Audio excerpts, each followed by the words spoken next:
Thank you very much. I really appreciate that kind introduction. I don't. Sometimes I go to places and then to all of those things. I said I really, I'm very humble about it. So, I want to thank Paige for giving me the opportunity to say welcome Juan Carlos Zaldivar here to the university. I think the university is making a very good effort to attract extraordinary people and bringing people that are world-renowned. I am really, really pleased that Juan Carlos has come here to UB, and I share the joy of the media department, media study, because I think it's indeed a joy to have him here with us. And what a delight tonight that we are going to have Juan Carlos award-winning film, 90 Miles, being presented to us. And we can discuss with him what we see and the many things that it will evoke from us. So without any further ado, Juan Carlos, on behalf of the College of Sciences, welcome to Buffalo and welcome to the UB community.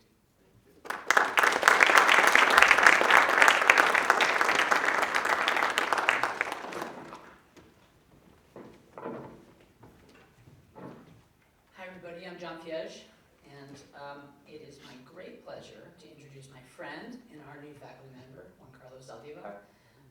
So Juan Carlos uses both he, him, and they, them pronouns, and tonight we're going to see his first feature documentary, 90 Miles, which premiered on PBS, the PBS series POV in 2001.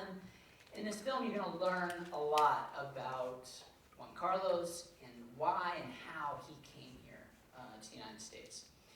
Before making 90 Miles, Juan Carlos started his career in Hollywood, doing dialogue editing for Oscar and Emmy-nominated films, including Ang Lee and Emma Thompson's Oscar award-winning adaptation of Sense and Sensibility by the Jane Austen novel. And that was after doing a BFA and an MFA at NYU's Tisch School of the Arts. Since 90 Miles, Juan Carlos has worked in an enormously wide range of media and is a perfect fit for our department here at UB. He's worked in narrative, documentary, and experimental film, VR, visual art, video art, performance art, podcasting most recently. There's really no area of media that Juan Carlos has not had his hands in. He's also worked as a programmer and juror for several major film festivals. He was a juror at Sundance, and I first met him in 2007 when he programmed a community screening for my first feature documentary, Mississippi Chicken, at the Miami International Film Festival.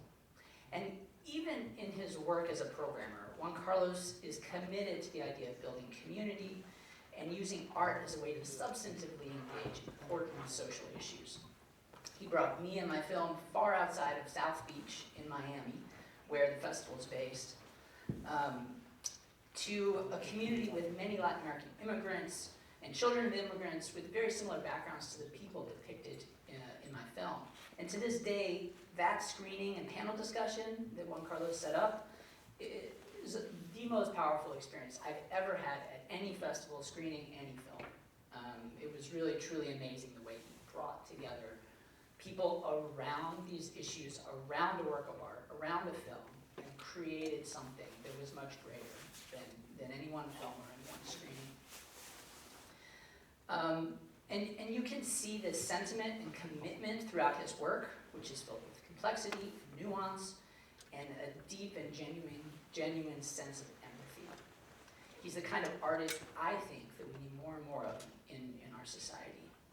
Most recently, Juan Carlos is developing a feature-length art film with the support of the Venice Biennale, the Sundance Writers Lab, and Locarno Open Doors. He's also developing a podcast and cross-platform project about dementia with the support of the Warhol Foundation and others.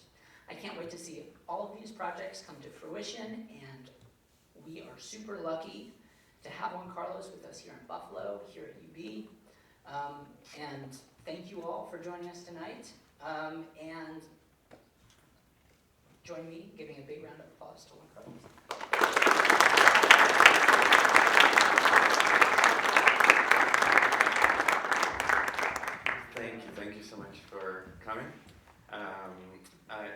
such a pleasure. I wanted to just take a second. I'm not going to speak a lot because I want you to see the movie and then we'll talk about it after.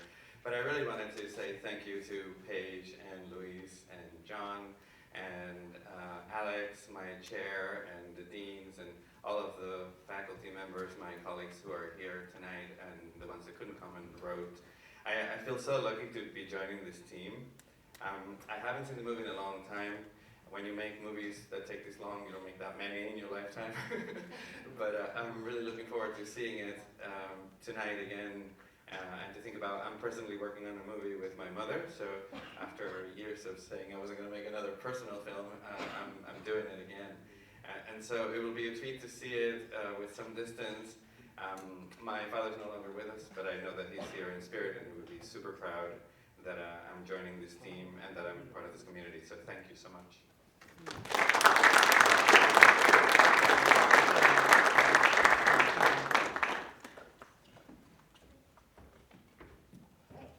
this is 50 minutes and 53 minutes, and then we'll have question and answer afterwards.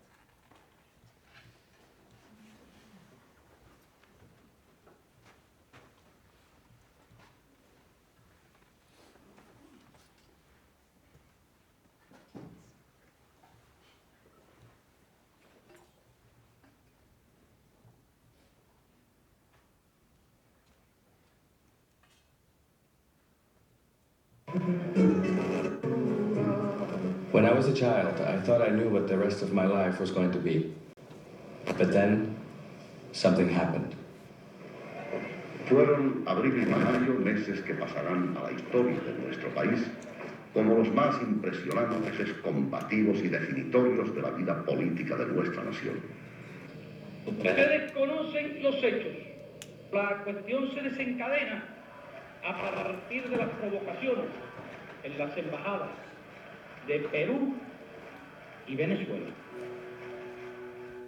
In 1980, one morning in May, some people drove this bus into the Peruvian embassy, and they asked for asylum.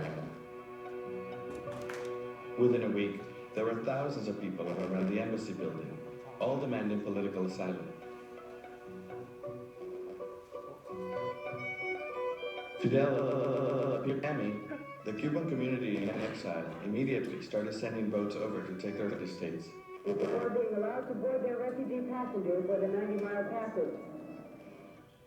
No haría falta hablar mucho de los antecedentes, pero cuando la revolución dice está dispuesta a poner fin a algo, a cualquier reverso, todo el mundo puede estar seguro que le pone fin a cualquier. Stop it and see what's going on with the sound for a second.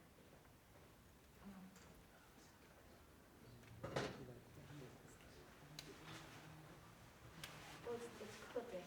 That's what's going on. I don't know where to go.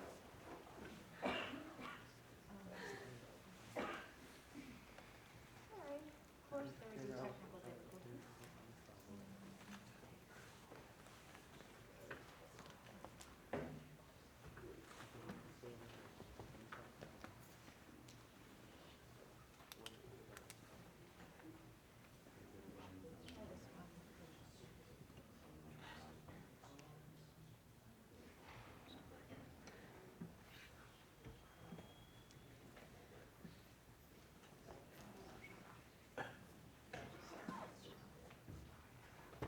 Yeah, now it's, no, the other was from the hard drive, but this is clipping.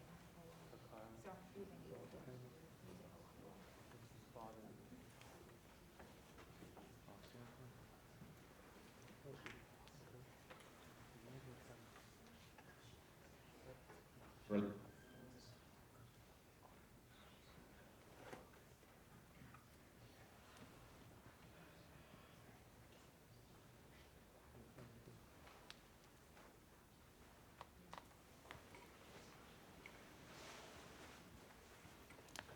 There should be sound now, right?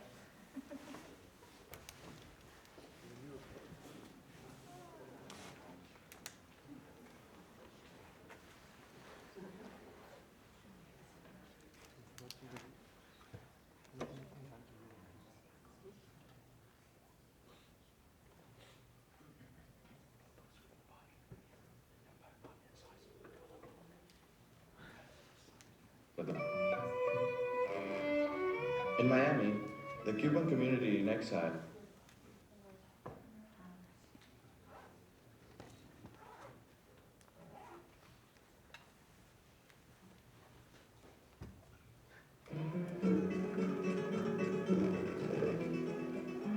In 1980, I was a 13-year-old communist living in Cuba. The revolution was the biggest thing in my life, bigger than religion or anything else.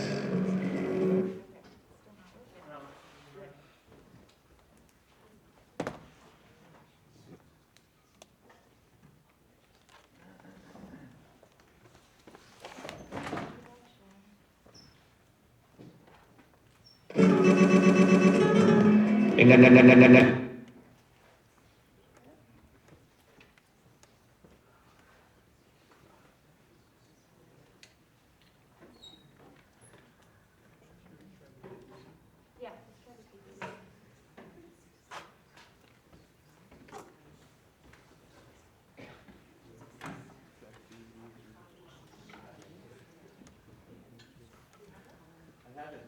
Okay, yeah, let's try it. Sorry, everyone. All that dramatic introduction.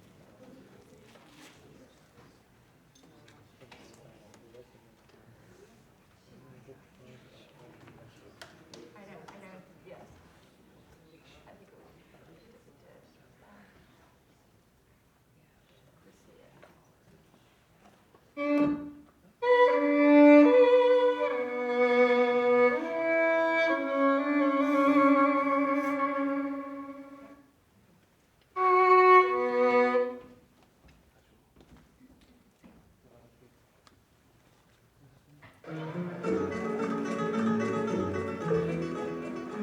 In 1980, I was a 13-year-old communist living in Cuba. The revolution was the biggest thing in my life, bigger than religion or anything else. Desde la histórica altura donde el sol de tu bravura. When I was a child, I thought I knew what the rest of my life was going to be. But then, something happened.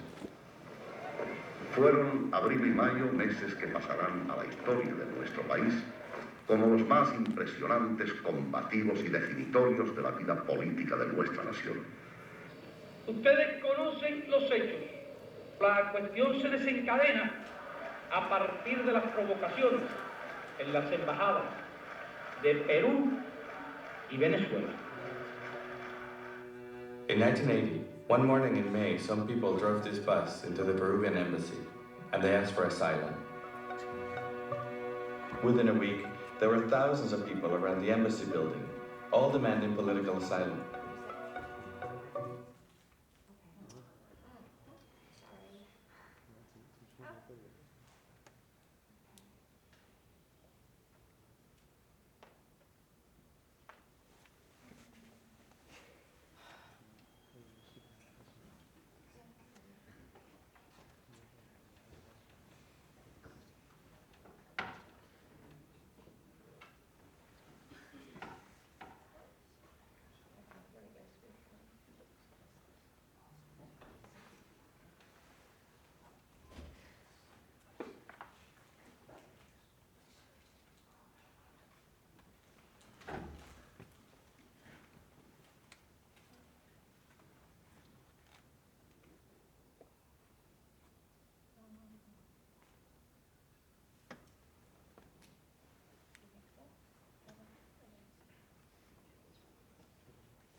Oh, it is, that's what it is.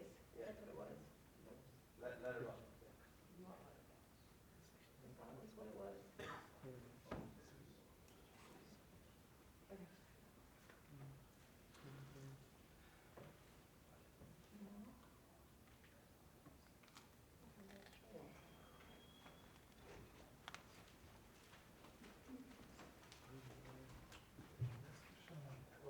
Yeah, so he wants 4-3.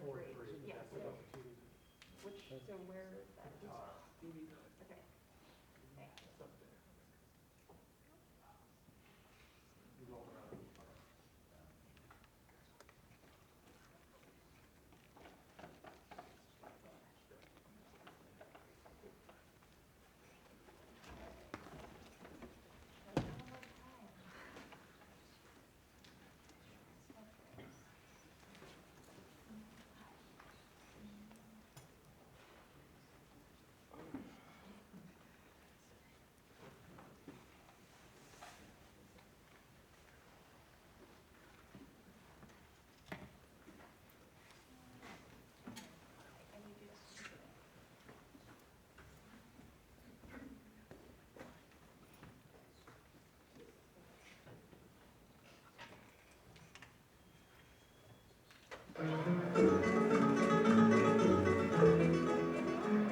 In 1980, I was a 13-year-old communist living in Cuba. The revolution was the biggest thing in my life, bigger than religion or anything else. Desde la histórica altura, donde el sol de tu bravura. When I was a child, I thought I knew what the rest of my life was going to be. But then, something happened. Fueron abril y mayo meses que pasarán a la historia de nuestro país como los más impresionantes, combativos y definitorios de la vida política de nuestra nación. Ustedes conocen los hechos. La cuestión se desencadena a partir de las provocaciones en las embajadas de Perú y Venezuela. In 1980, one morning in May, some people drove this bus into the Peruvian embassy, and they asked for asylum. Within a week, there were thousands of people around the embassy building, all demanding political asylum. Fidel appeared on television and declared that all those people were parasites of the revolution, and if they wanted to leave the island, they could leave.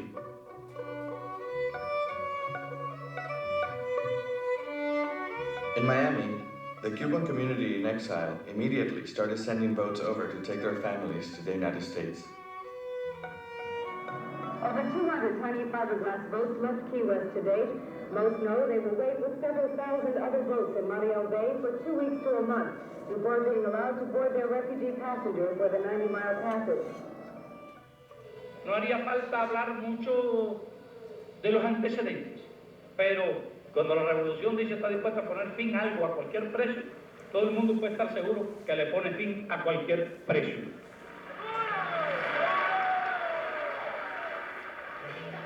I heard the call to action. I went out on the streets to demonstrate against the traitors that were betraying our revolution. Little did I know, I was about to become one of them.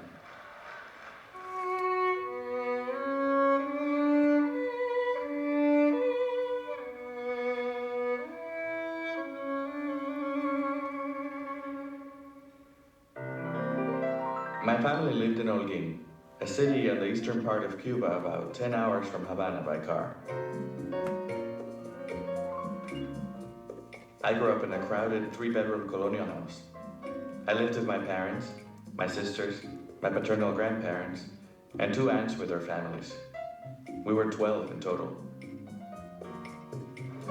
Hay mucha gente que se la vieron. Pero ustedes nunca le ponen un par de zapatos, de nada, nunca nada, al contrario, ustedes nunca supieron lo que era, de verdad, no tener que comer ni una leche, siempre gracias a Dios una leche, de todo lo que tenía lo tenía. My dad was building a house illegally in an abandoned lot across the street from where we lived. When the house was finished, we would all be able to have our own rooms. Dad's plans included a cement roof that my 2 sisters and I could build upon, as we each got a family of our own. ¿Cómo te sentías tú personalmente? Yo bien contento, como no me voy a sentir contento, teniendo mi casa y... My dad had 2 brothers who left Cuba in the 1960s because they were against the revolution. Once in a while, my grandparents would receive letters and pictures from the United States. But as a young communist, I was never really interested in hearing about life with the enemy. That spring, instead of going to school, my class would join demonstrations that publicly humiliated the people who were deserting. They were called acts of hate. We'd build bonfires, and we'd make dummies out of uniforms that people left behind. We would stuff them with their pillows, and then we would burn them. One afternoon, I saw a mob of my school friends chasing a student and her mother. The mother was caught sneaking her daughter out of school to take her out of the country. Bueno, pues una tarde, yo estaba en la casa y recibí una llamada donde tu tío Huicho decía que nos venía, que nos iba a recoger, ¿no? Pero que teníamos que irnos todos, no un grupo, si no nos íbamos todo el mundo, él no venía a buscar a nadie. Y entonces, tú sabes, ahí empezó papi que si te quieres ir, que si no te quieres ir. Entonces un día yo le decía que sí, otro día le decía que no. My father said to me and my older sister that it was up to us to make the decision whether or not my whole family would go to the United States. I was angry. I didn't want to leave. I said to them, how could you take us to a place where I'll be forced to take drugs in school, where you can't go out alone at night, and where my grandparents won't be able to see a doctor if they get sick? Tú tuviste un poco negativo en venir para acá porque creías mucho en la revolución ya, estabas becado, estabas completamente más con ellos que con nosotros. Y nos fue más difícil convencerte que a los demás. 1980 was the second year that I had lived away from home.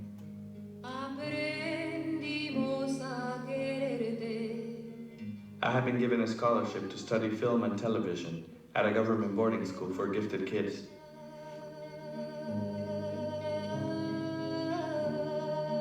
It was a guarantee that I could study what I loved while contributing to the revolution.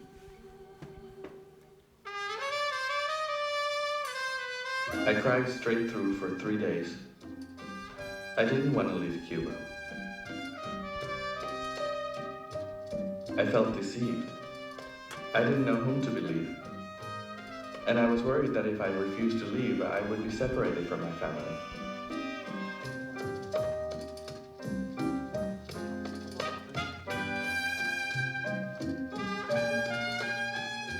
Finally, my sister and I decided that the family should go.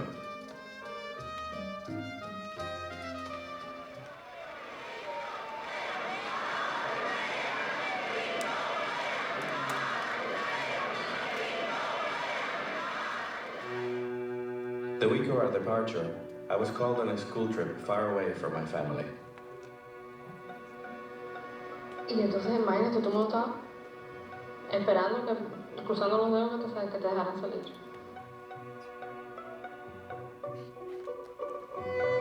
Ya yo le había dicho al chofer que si había barrera, que se la llevara, porque ya eso era lo último, el sacarte a ti, ya era el éxito de la función. I knew a mile away. When I saw this little taxi coming, I just knew that it was them. Entonces tú nos viste, pero no nos dejaron entrar. Y entonces nosotros dimos la vuelta así. Cuando dimos la vuelta, tú viniste corriendo. Te abrimos la puerta adelante y tú te sentaste agachado debajo para que no te vieran a la salida. Te robamos, te llevamos.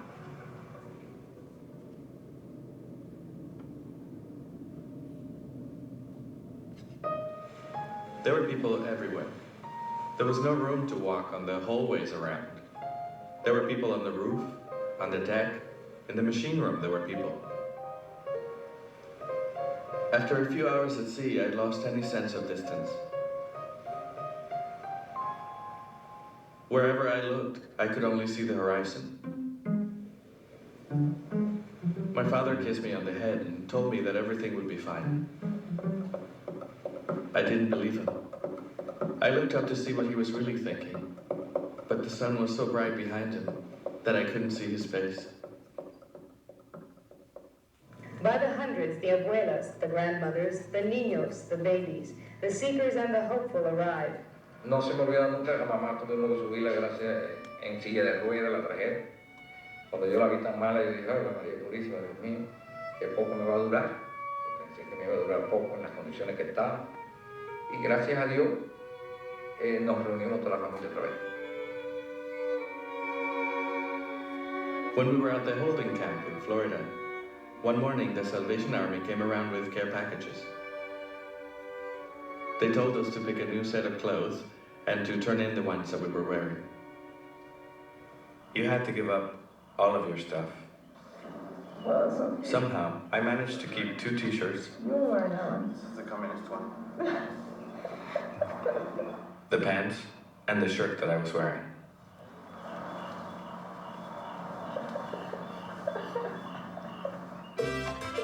When I got to Miami, I didn't find the United States to be the way that I expected it. I was able to go out at night. I wasn't being mugged or raped or killed. It was clean. And my cousins were nice. My uncle's house was carpeted, and it had air conditioning. It had a funny smell to it, like when you buy something new.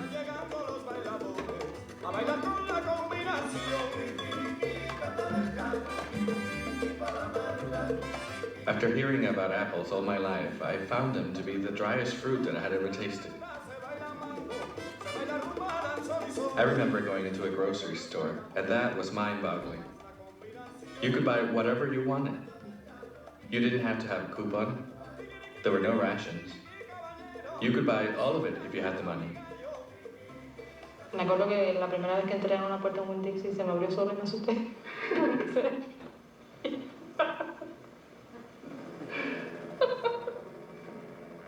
90,000 Mariel-boat people now live in Dade County.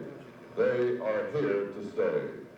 In the first week of school last September, Mariel entrance students at Miramar Elementary were given a small mirror and crayons and paper and asked to create a self-portrait.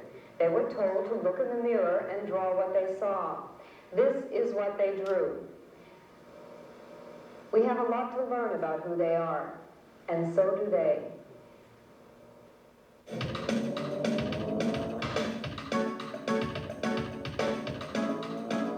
In Cuba, we had to wear uniforms to school. In Miami, we could wear whatever we wanted. I didn't like that. It created this atmosphere that there was nobody to answer to.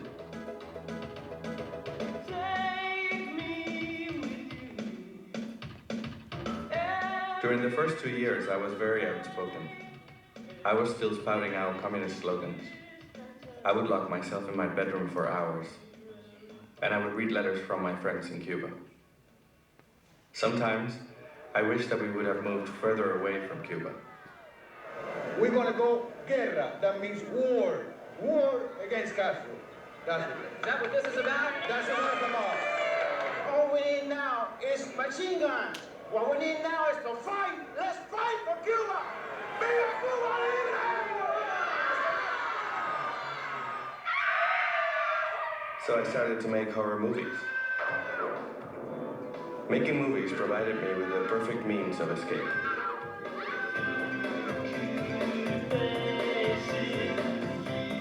When it was time for college, I immediately decided to leave Miami.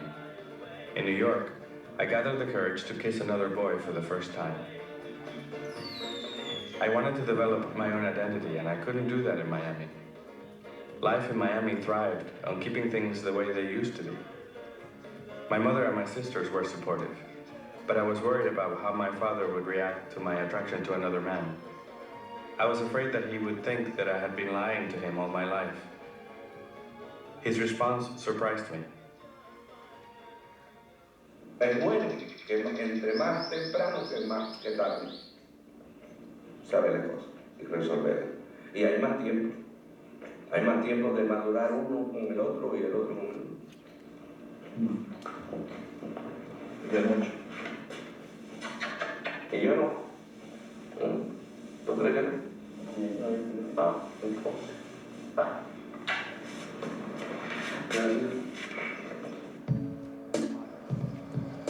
I talked to my parents and my sisters at least once a week, sometimes more.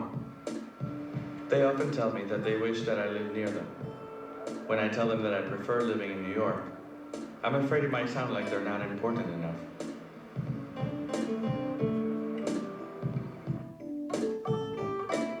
The truth is that I love going to Miami.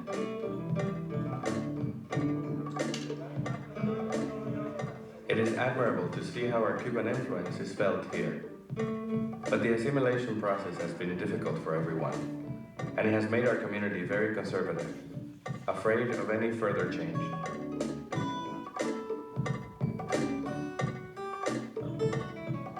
It's a little messy now because you're... Everything's okay. Yeah, we got the crib, we got the dresser over there. And how many do you want? I guess like 2 or 3 would be fine. If I have a boy and a girl, I guess that'd be perfect. Yeah. See, she's pressing down on me now. Oh, yeah. You know, can't wait to see her face, see what she looks like. Right. See the person that's been kicking me.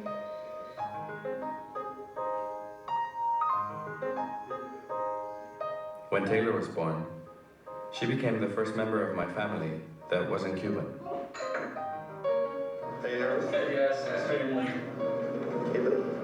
me digas nada. Todo va a salir bien. Gracias. No, put your head up, push, honey, push. Push. Push. Good. Almost out, baby. There you go. She goes around.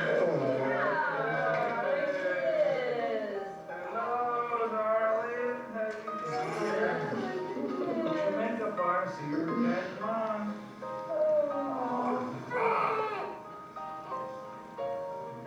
The 7 weeks I spent with my family when Taylor was born was the longest time that I had spent in Miami since I moved to New York. Sharing this event with my family made me wonder if I was being selfish by staying away from their day-to-day lives. Do you consider yourself Cuban? Yeah. And what does it mean to be a Cuban to you? That's a difficult question. What does it mean to be a Cuban? Yo diría que se han asimilado bien a este país, ¿no? Sí, cómo no. Empecé a trabajar al mes, estar aquí, empecé a trabajar enseguida. My mom is a manager for a costume jewelry warehouse in Miami. Allá se habla mucho, sobre todo de la juventud, ¿no? O sea, que hay mucha perdición. Allá te llena la cabeza de que esto de aquí es un monstruo lo que hay, ¿no? Y lo que se cría aquí son muchachos monstruos. Y el miedo mío era, pues vaya, cada vez que usted iba para la escuela, yo siempre estaba arriba de ustedes, que si alguien le daba un caramelo, que no lo cogiera, que si le daban sellitos, porque decía que a los sellitos le ponían droga atrás, que no cogieran nada. Y ya después que Neil y Annie se casaron y que tú te fuiste a estudiar y que Taylor nació, pues bueno, ya las cosas no fueron mejorando. Ya la vida nos cambió y no fue mejor.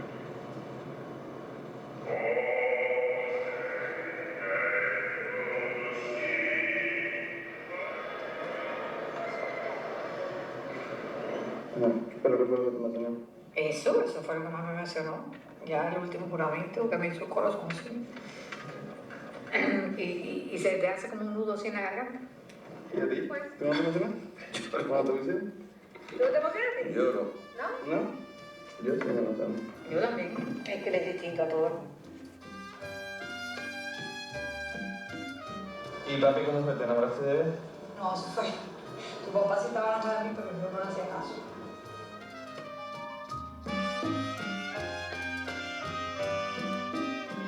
Yo le caía atrás a Nilda y Nilda me unía en los bailes y eso, no quería bailar conmigo. Hasta que por fin parece que la familia le dijo que sí, que yo era buen muchacho, que sí, que sé cuánto. Y salimos y bailamos y hicimos lo que... ¿Y entonces? Bueno, llegó el día que me enamoré de él.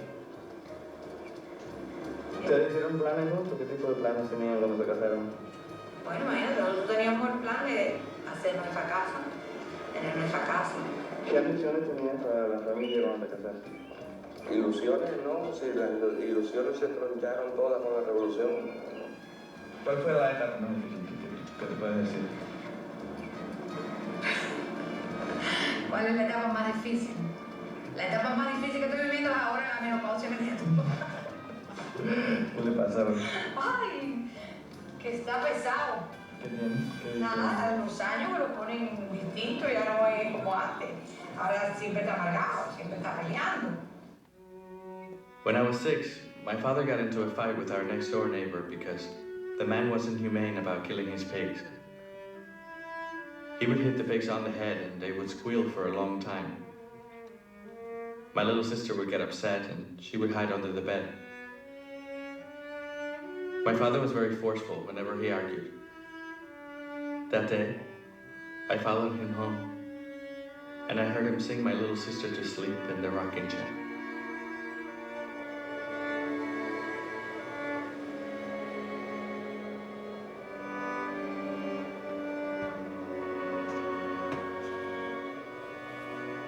Yo completamente no me adapto a este sistema. principalmente con la familia, que se visitan poco, nos vemos poco, estamos unidos poco, no, ¿entiendes?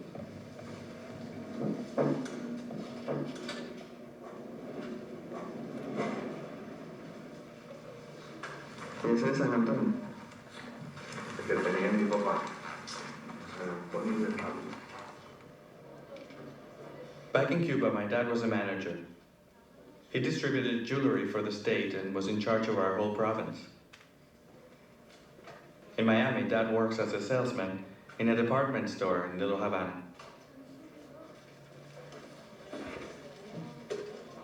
¿Aquí almuerza todo el mundo? ¿En el cuartico ese? No, bueno, todo el mundo viene a almuerzo. ¿Tú entras a las 9 y sales? A las 9. Entonces trabajan todos siempre. Hay por en sí, dos. Siempre debe haber dos, porque mientras uno almuerza, dos.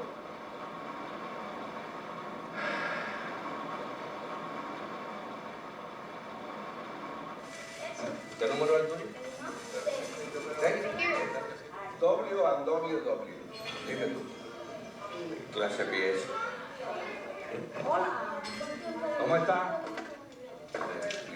Dime tú. Dad says that he feels that he has failed us because he hasn't been a financial success. He thought that when we came to the United States, he'd be able to buy us anything, and that Mom wouldn't have to work.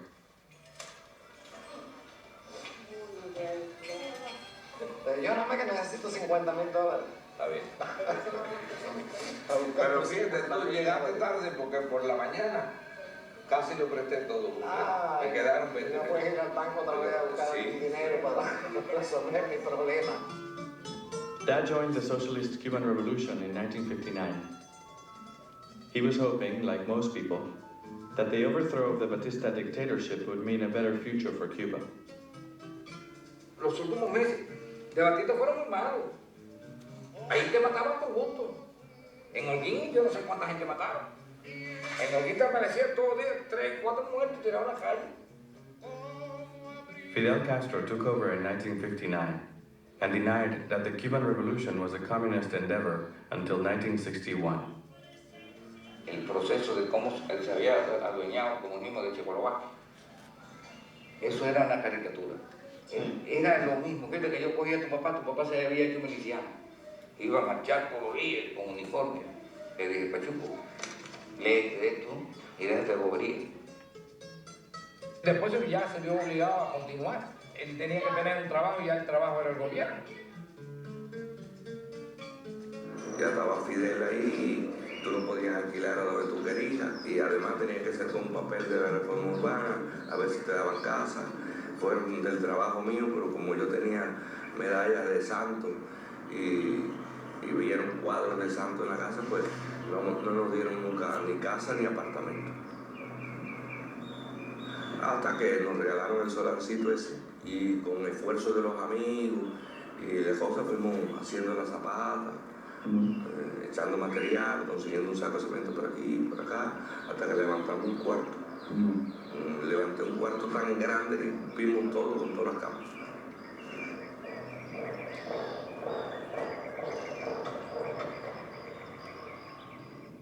Back at boarding school, life wasn't easy for me. We weren't allowed visitors, and we could only go home on the weekends.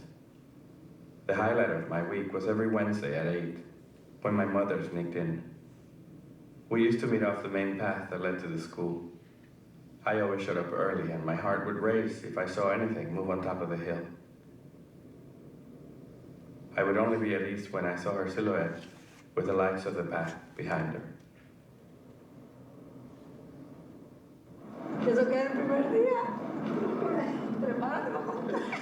When I graduated from college, my mom and my aunt came to New York to celebrate with me.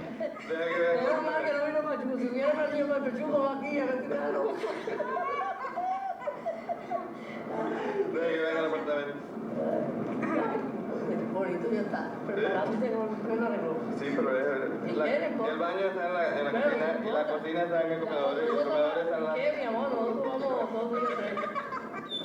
Ya estoy aquí en el apartamento. Sí. Ok, David. Bueno, vaya. Tu padre, yo sabía que andaba por ahí. ¿A dónde? En casa de Delia. ¿No has visto la foto?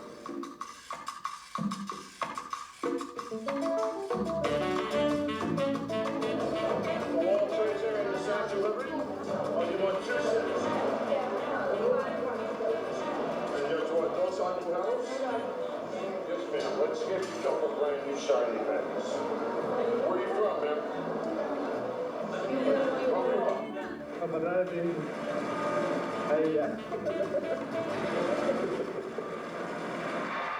First I call on Juan Carlos Martinez, who will receive his diploma on behalf of all KISS candidates.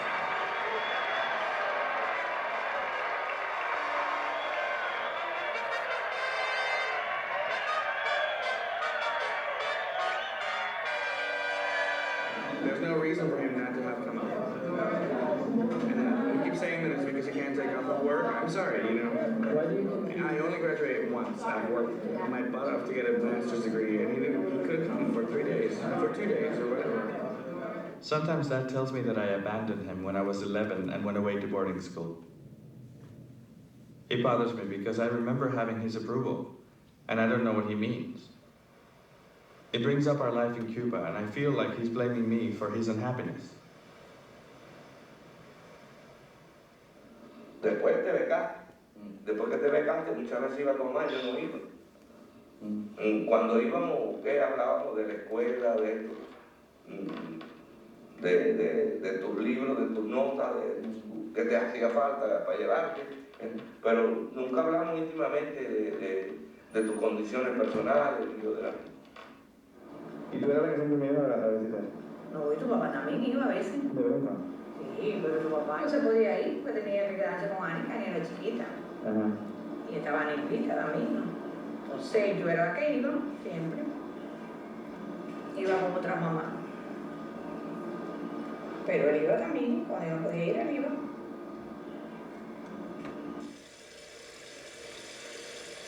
¿Por qué tú me dices que yo te abandoné?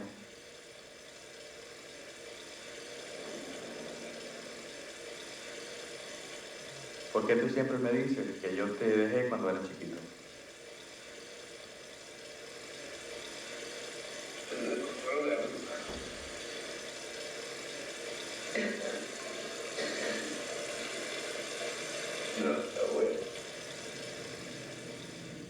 Maybe Dad is keeping something from me. Maybe he hoped that in 1980, I would have chosen for our family to stay in Cuba.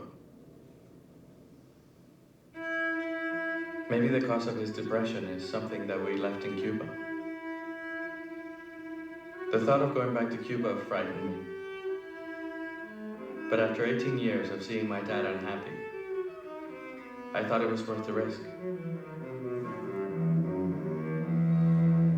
The United States embargo against Cuba made it confusing and complicated to make simple travel arrangements. I found myself yelling at travel agents. A lot of people in Miami feel that anyone that takes anything to Cuba is supporting Fidel Castro and the Cuban Revolution. This leaves anyone who still has family in Cuba feeling guilty and torn.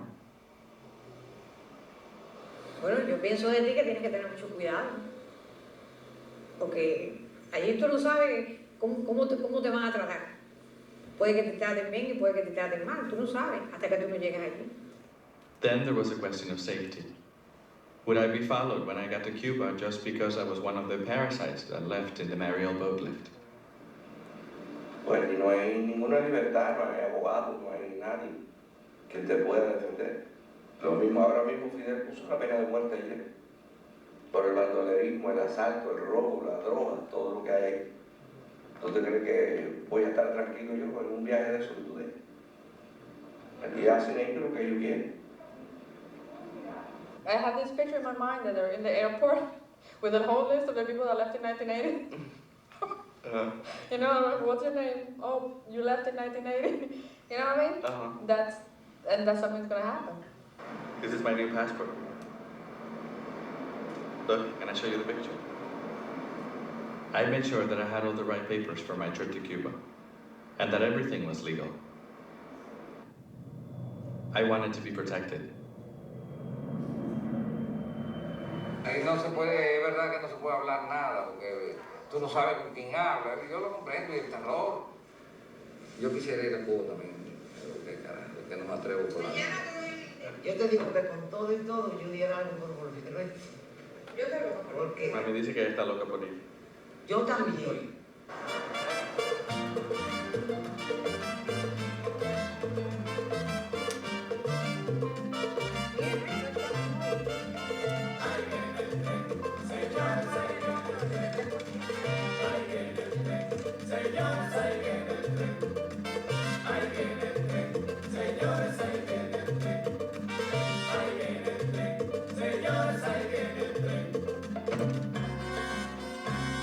Everyone wanted me to bring something for their families. So I just took a few things. In the beginning, I asked Mom if she and Dad would come with me. She was actually considering it because it's mostly her family who's left behind. But my father talked her out of it.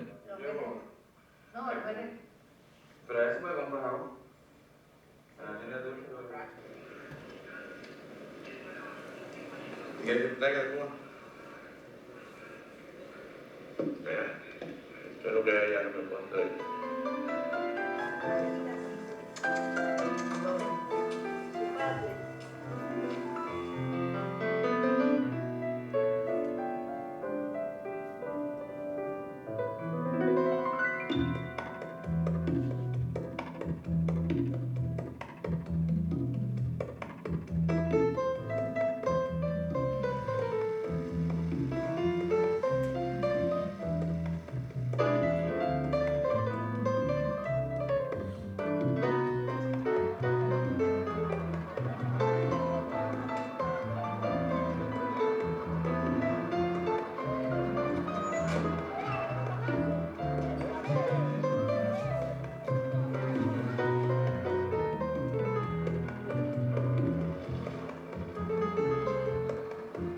In Holguín, I stayed with my mother's cousin, Lilia. Lilia, Otero, and their children are the closest family we have in Cuba. Throughout my trip, I filmed anything that I came across which was significant to me. When I got the Super 8 film back, I was astonished by how old and similar to my memories the movies looked.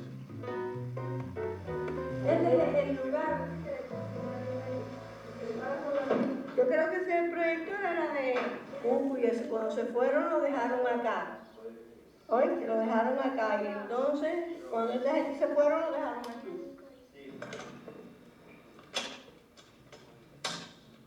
When I was little, my grandfather would put up a sheet in the living room and all the kids in the neighborhood would come and watch silent films and Mickey Mouse cartoons from the 30s. One day, I went to get water in the kitchen, and as I walked past the screen, I was surprised to discover that you could still see the moving images on the backside of the sheet, only they were reversed. I was mesmerized. From then on, I'll always sit behind the sheet, facing the projector, so that I could see things in a different perspective.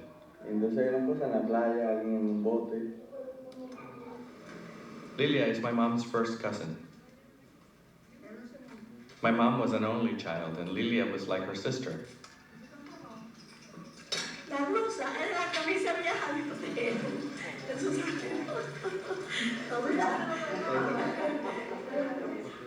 he dejado a Otero sin camisa. Ella se acuerda y entonces le pintan la calva, lo amarran, le hacen horrores.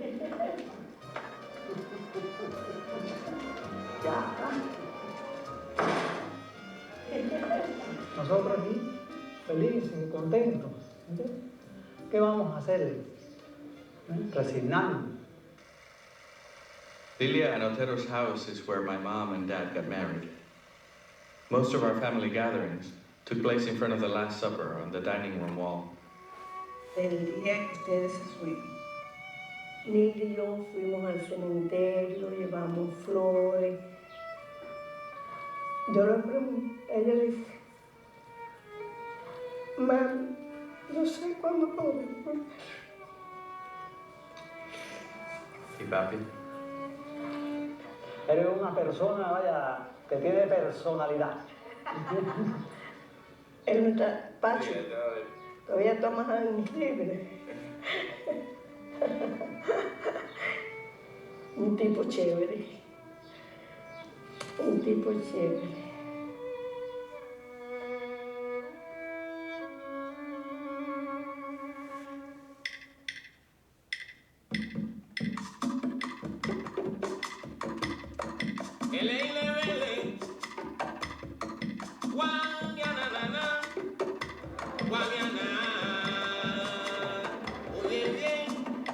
Ave María, no me digas, muchacho.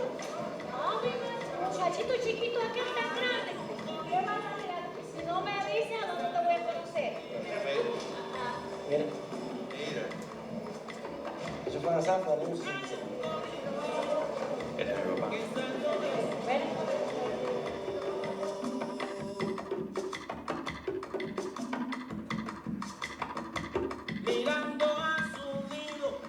The streets look the same today as they did 18 years ago.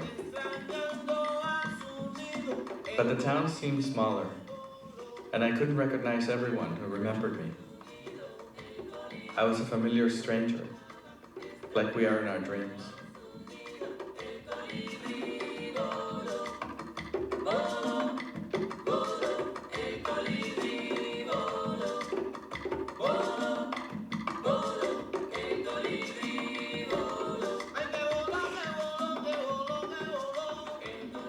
I went to visit my dad's best friend. My dad and he would take vacation at the same time every year, and our families would spend 1 month out of the summer at a small beach town on the northern coast. Sí.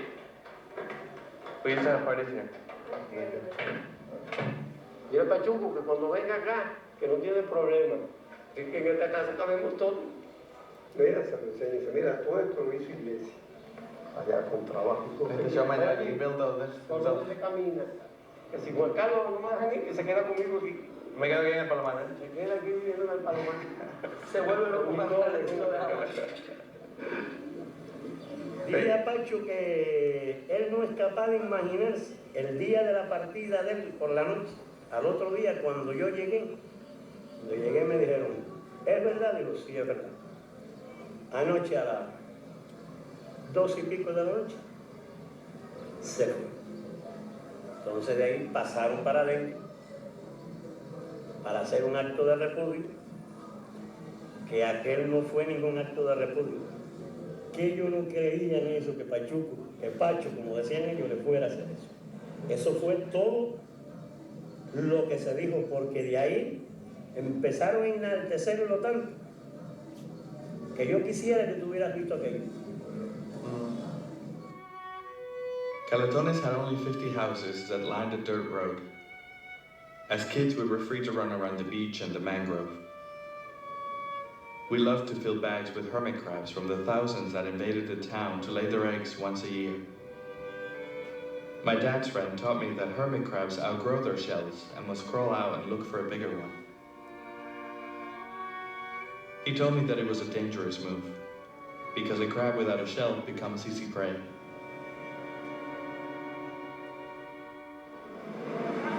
This is the house my father was building. When we left, the house was only going to be there. So we had this as our dining room, which is one of the bedrooms. And this was where we all slept. And this is the master bedroom.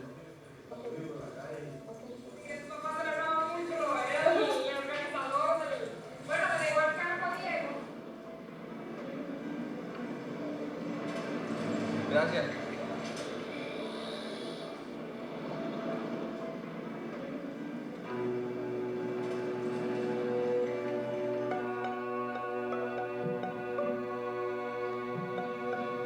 Nadie pensó que lo venían a buscar en el Mariel y eso. Porque eso fue de momentos, empezaron a venir barcos a buscar gente. Y ahí vinieron a buscar a ustedes. Papi te habló cuando antes de irnos acerca de la decisión y todo. Y él me dijo que, yo le dije, sí, vete, chico, vete. ¿Entiendes? Aquí, piensa en tus hijos. En ese entonces le hacían acto de repudio, pero por aquí la gente parece que fue buena o había pasado ya el furor ese y no le hicieron nada. Chambelón decía, si vienen aquí con un machete, de acabo con la gente cortando cabeza, porque a Linda no le pueden hacer eso, y a Pachú. No pasó nada, el barrio completo salió a ver a ustedes. Esa esquina estaba, vaya, parecía que era una fiesta que había, ¿entiendes? Y aparte de la fiesta te pesan mucho que le echaron menos, igual que como nosotros, pero hemos echado un menos tremendo, ¿entiendes? Que quisiéramos verlo. Menos mal que te tenemos a ti aquí representándolos a ellos, ¿entiendes? Pero hemos echado un menos muy grande.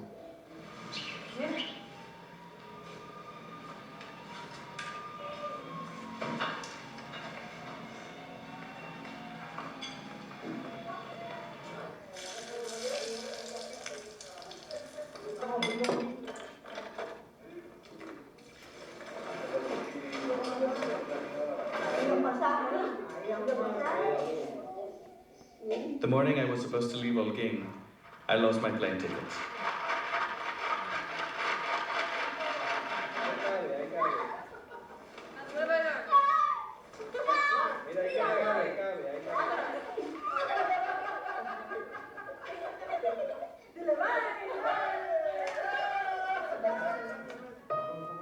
I was only in Holguín for a week. But when you interact with a person for a week, you begin to know them. I became more than a voice on the phone or a photograph.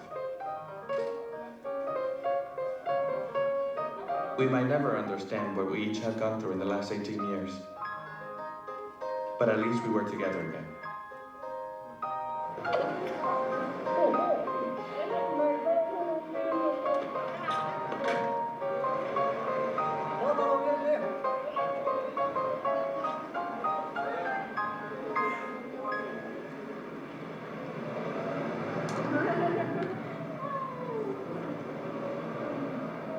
Holguín is where I came from.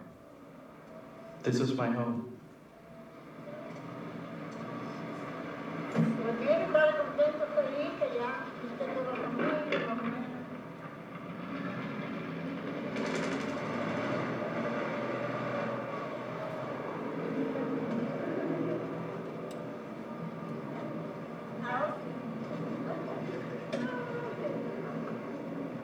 I wanted to keep Cuba in my life.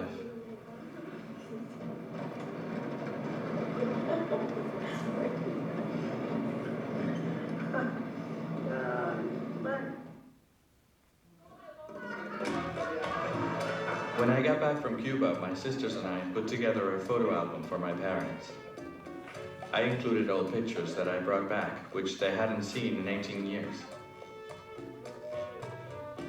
My father has never said that he regrets coming to the United States, but he still feels betrayed by the revolution that split his family in 1960. He also feels defeated by the American dream, for which he sacrificed everything in 1980. El dolor que yo tengo es que yo no podía ayudar a ninguno. Yo digo, hablar no cuesta dinero. No, yo sé que no cuesta dinero. Y para mí eso es más importante que lo que me pueda comprar o no pueda comprar. Sí, para ti, pero para mí no. Nothing I do will change the way my father feels. But I still wish that there were a way that I could make him happy. ¿Te gustó, Sale del libro, ¿eh?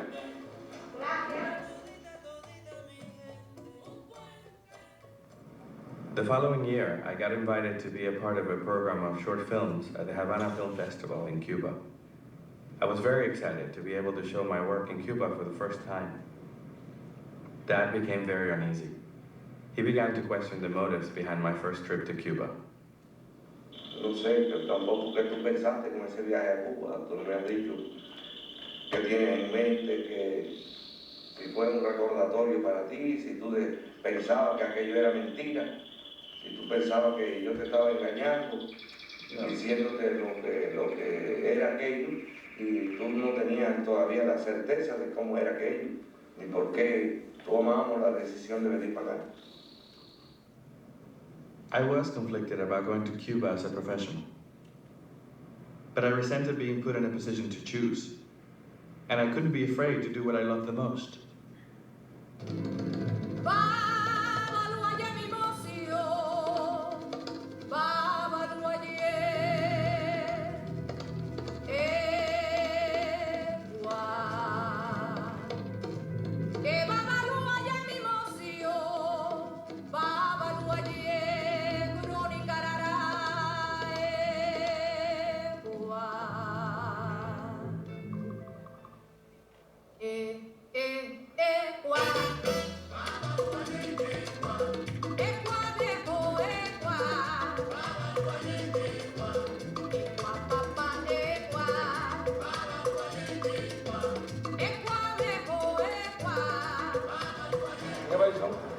¿De qué dónde tú crees?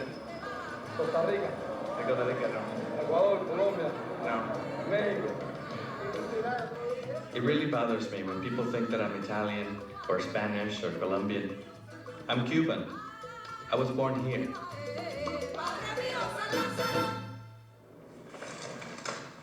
The week of the festival, there were huge demonstrations going on right outside our hotel. ¿Por qué tú estás aquí? Yo estoy aquí para apoyar a Fidel para que regresen el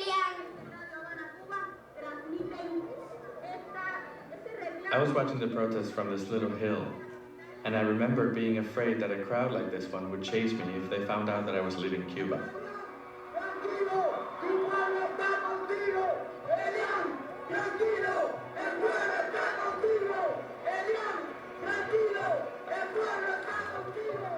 I was thinking that had I stayed in Cuba, I would be up on that stage.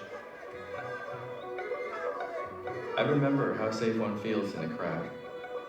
Ellos le ofrecen allá el paraíso de las rocas, el país donde pueda hacerse rico fácilmente vendiendo órganos de niños para trasplante. Ellos le ofrecen... I wonder what that must have felt when I gave him those absurd arguments in 1980. I remembered what it was like to have a hero.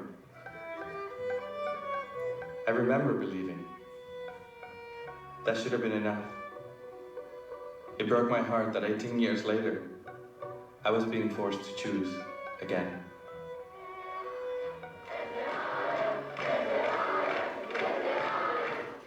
The demonstrations in 1999 threw my relationship with Dad into a different perspective.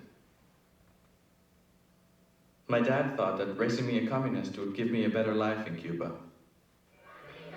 But it also distanced me from him. In 1980, when my father gave me the decision to leave Cuba, what he was really asking me to do was to trust in him.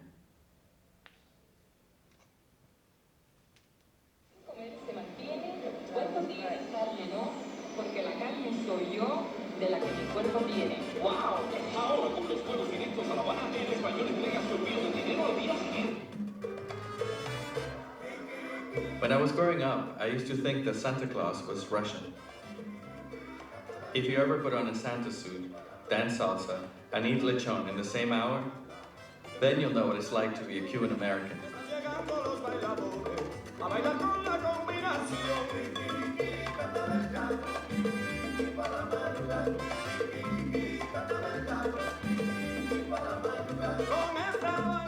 Dad really loves it when we have a family get-together, which we usually do for Christmas.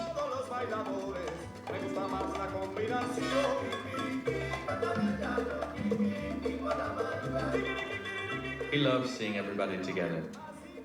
That's when he's most happy.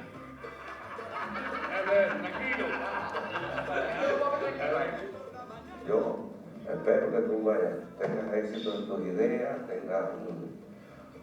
te abras con tu carrera y verte, ya verte. que diga, bueno, ya yo al menos no puedo ayudarlo ya.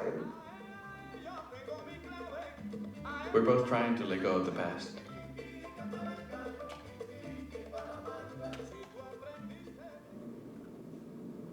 My little sister, Annie, always said that my grandparents are all that she remembers about her childhood in Cuba. Yet she never went to visit their graves in Miami. Last summer, she asked me where the cemetery was. Taylor wasn't scared at all.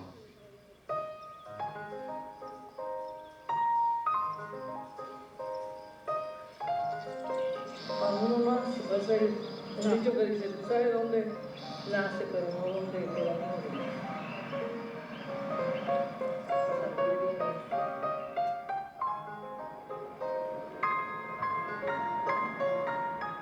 To Taylor, my grandparents will always be a story. I wonder if she's gonna remember that. But stories become part of us. They live through us.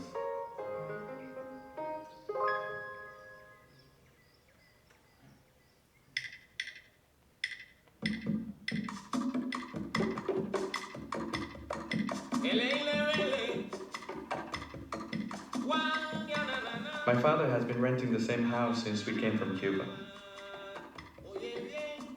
After many years of hesitation, he made an offer to buy it, and the owner accepted.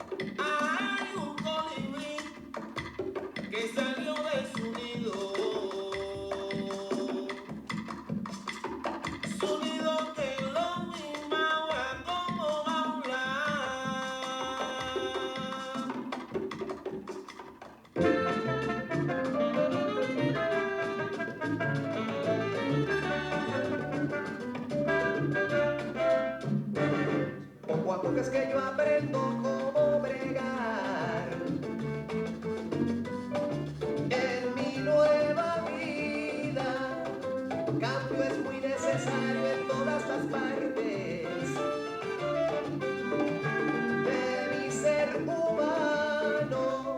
Yo no puedo hablar como yo hablaba. Yo no puedo actuar como yo actuaba. Yo no puedo vivir como yo vivía.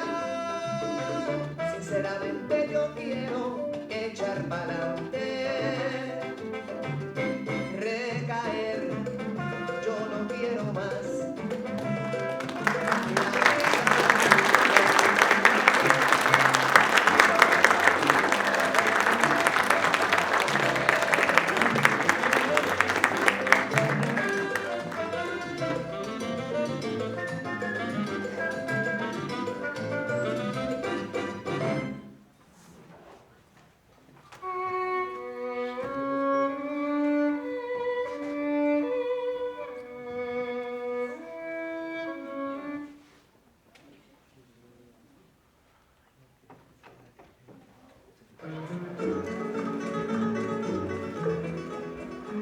In 1980, I was a third.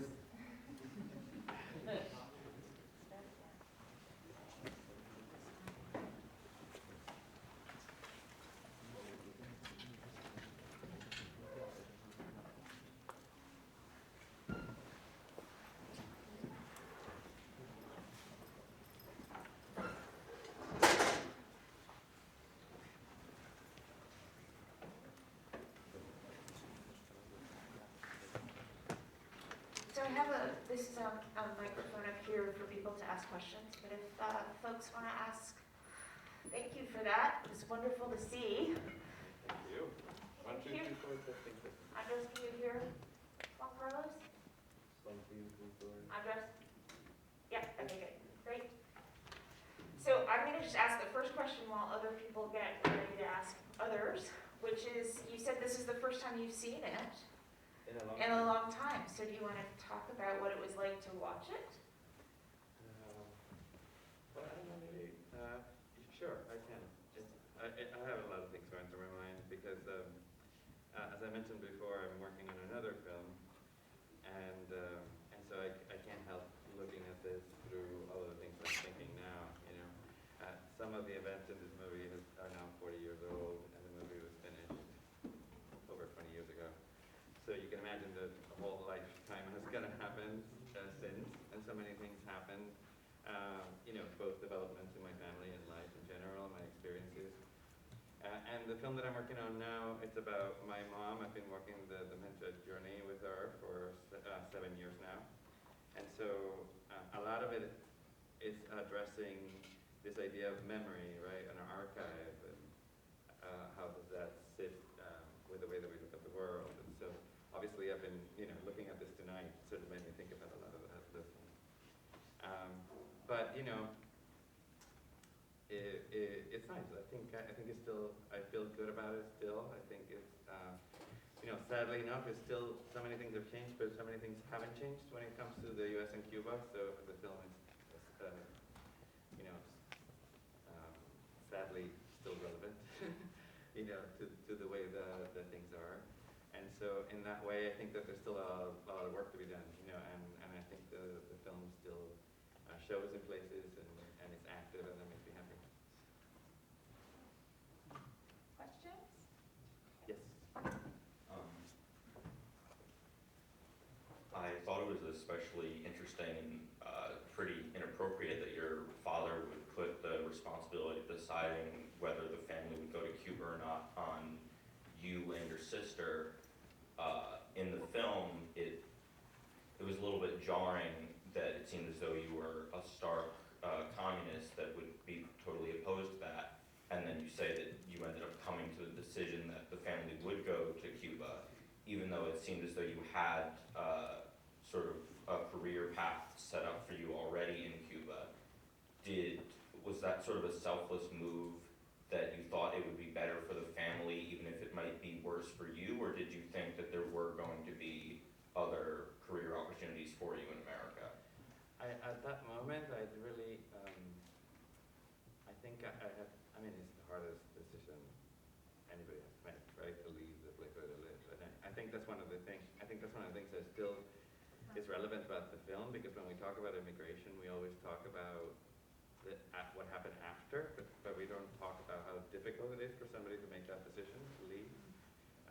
And I think all of the policies that exist and everything else, you know, it's always on the aftermath, but never really addresses this moment, which is, you know, marks people for life, and marks our society too, because, you know, we're a society of immigrants. So all of this post-traumatic, you know, stuff is in us, you know, it's at play today in our media and, you know, and everything. So I think at the time I made my sister and I made the choice that we made because my family has always been very, very close. And so while I could have doubts about whether my parents believed some ideology or not, and while I had also witnessed within my house the whole thing about my dad being religious and him not getting, you know, there was a period in the 80s where if you were religious, you would just have a really hard time at work and all sorts of things. So I was there when he didn't get the house and he didn't get the apartment, and we had to live with my grandparents. So when it came down to it, I think I couldn't doubt my family and their honest desire to be together over, you know, all these other more political things that I was just beginning to understand as a 12-year-old, as a 13-year-old. So that's why we made the choice. But I do think, sure, yeah.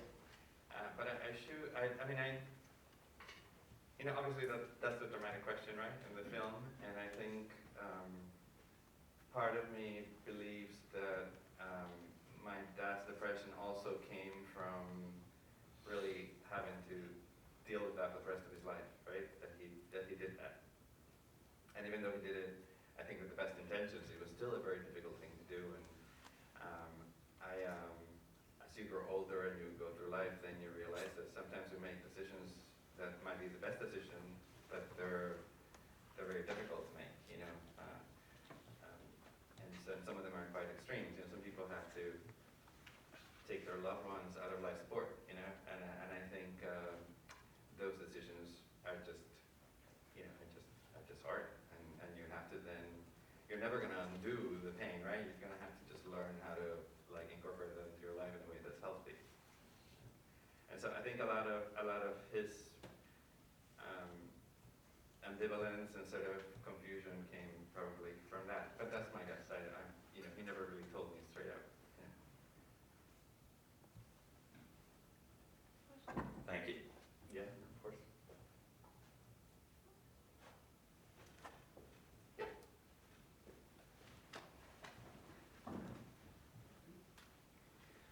My question is, I noticed that in the documentary, some of the archives, they're like kind of like the distance, the time they were shot was like kind of like far away.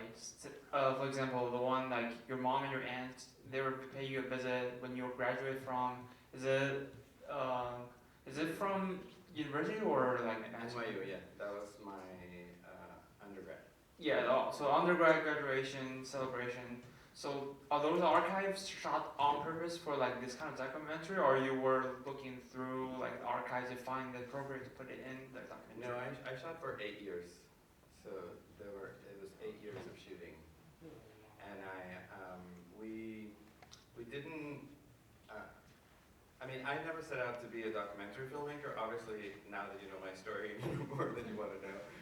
When I started to make films, I ran as far away from anything that was didactic. So I became an experimental filmmaker. I'm still very interested in doing films that have no language, in the traditional sense. And so that film, the one they won the award that went to Cuba, that had no dialogue. So I think. To me, when I never thought that I was going to make a documentary, of all things. So when I started this project, it was more of a sort of a personal exploration. And the very first thing I did was I wanted to just do a project where I asked every member of my family to tell me how they remember those 3 days of leaving Cuba or that week. And I sat down and I thought that I was going to get the same story. And I ended up, I was shocked because I got 17 different stories, even though we were in the same car, we remember things differently, and so at that point I was like, wow, this is really fascinating, right? Like I need to explore how this event has really affected us because we're all looking at it so differently. And then at the time I had a friend, my very good friend was making a personal film, which she made and ended up on HBO, about her dad who died of AIDS. And she was going through this sort of personal excavation. And there was a movement in the 90s where there was a real movement towards personal filmmaking, because I think documentary filmmaking was sort of at this transitional moment, and we were all, reality television was coming out, and there was a lot of political films coming out because of what was happening. And so there was a movement where people were sort of exploring this first-person filmmaking, and I worked with her on that film, and she said, "Listen, you should make one about your life because this is a really interesting story, and you should just make a documentary about it." And I was just like, I don't think so. But I continued to shoot. So I just kept shooting, and I would bring the camera everywhere, and pretty soon people in my family got used to that I would always show up with the camera. And so it wasn't really, and for me it was just like an archival project, right? So, but it was when the Elian, going back to Cuba, that's when I decided to go back for the first time. Things had just opened up a little bit after the special period, which was where the blockade was really strong in Cuba, so economically it was very strained. Cuba was very strained at that moment. That I had the opportunity to go back. And so that's after that trip is when I started to think, okay, well maybe I will craft a story out of this. And so I started to send out proposals, and I wasn't getting a lot of feedback back. And then during the second trip, the Elian Gonzalez news story broke out, and we were there, and we were able to actually get footage, and we got up illegally onto the platform where all the press was because we had a camera. And so at that moment there was interest. You might need to actually tell the story of Elian. Oh yeah. So and we mentioned it, right? Right. But it was, but we don't go really into it. So thank you. Yeah, the Elian Gonzalez was a custody case, a very famous custody case in the United States in about, I think 99 was when it happened. And basically it was a father, the mother brought the child on a boat to the United States illegally. And when they got here, the father made an international claim that she had taken him illegally and he wanted the child back in Cuba. And so it was the first time that had happened. And so what happened was that it became international press. So in Cuba, the government stood behind the father and they made this whole demonstrations, and as you saw, and they were just saying this is, the child needs to come back to Cuba. And in the United States, people were like, no, because that's a dictatorship and she brought him to freedom and he has asylum and he should stay here and he's with his mother and the mother is his guardian. And so this custody case became sort of a very stark representation of the tensions between Cuba and the US. And because it was specifically about a family dynamic, it also became very relevant to the story that I had been shooting. So at that point, we got a lot of interest in the movie, and that's when we started getting grants to edit. And so at that moment is really when I began to think of it as a documentary. It's a long-winded answer to your question, but I hope that answers. Thank you, sir.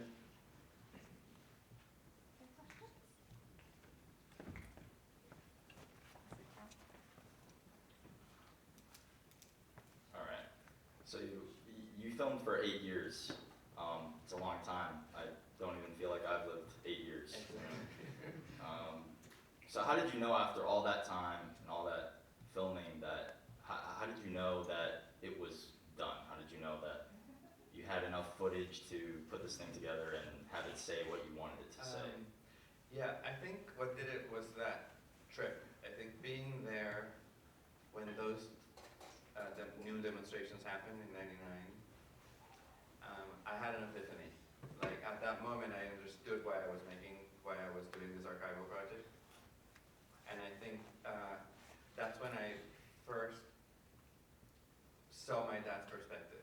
I think that's when I actually was in his position in a way, and also for me it's a little bit traumatic because it was kind of like all the warnings that people had told me, don't go back to Cuba, something's going to happen there, you're going to stay there, and you're going to be really sorry. And all of a sudden, those 48 hours, it looked like that was really going to happen, like we weren't going to leave. And so I was there with the head of the NYU film program, and it all happened from 9 o'clock. By 2 o'clock, there were all those people, like there were thousands of people in front of the hotel. And it was a film festival. So there were a lot of international guests at the hotel, and of course the rumor was like, oh, we're gonna leave they're gonna quarantine all the Americans, and they're not gonna let them go back, until this Elian thing gets resolved. So people were very nervous, and it was very real. And in front of the hotel was the American embassy, like the old American embassy, which is it's called the American Interest section or something. And the plaza was kind of in between where the demonstrations were happening. We were literally right between the hotel. We could see them from the hotel in front of the embassy. And so it was very real and it was very tense. And so the festival said, this is a rumor, you're here on a cultural exchange, nothing's gonna happen to you, we're gonna have a dinner tonight, and you're all gonna be okay, and we're gonna continue with the festival, as best as we can, and then you're all gonna go home.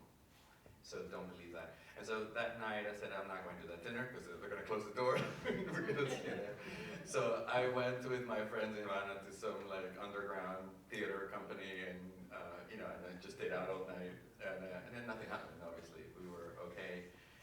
But I think, looking at the demonstrations, I, for the first time, saw a story that was worth telling, like something that I hadn't seen, because all the time that I was filming, I was looking at a lot of material that existed about Cuba and the US relations, and so I was pretty familiar with every movie that has probably ever been made, about it. And I was always looking, if I make a movie, what is it that I can contribute, right? Like, what is it that I can add to the conversation? And I think at that moment, I understood what that was. And it was sort of this, this sort of flip that happens when you're in the middle of this political football game, because I think a lot of people who come to this country come because they find themselves in a similar position, right? And they don't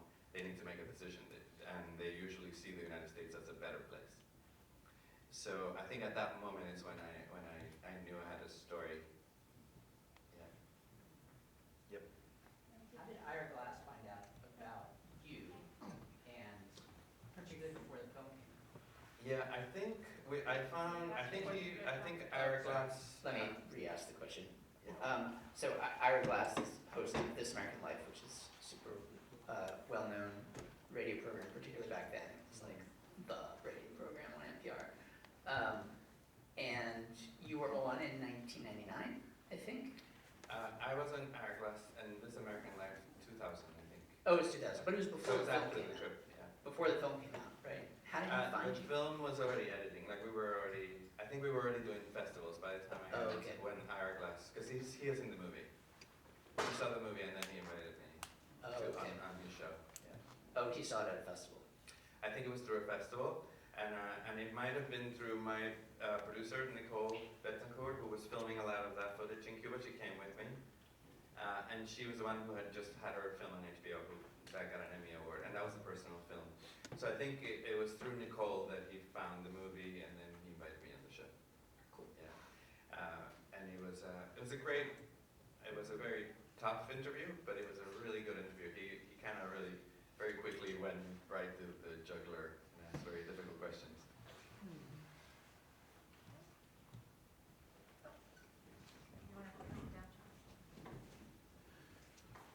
First and foremost, Juan, beautiful, beautiful documentary. Thank you. Really tells a story. And the political aspect of it too. Did your father ever get to see the film?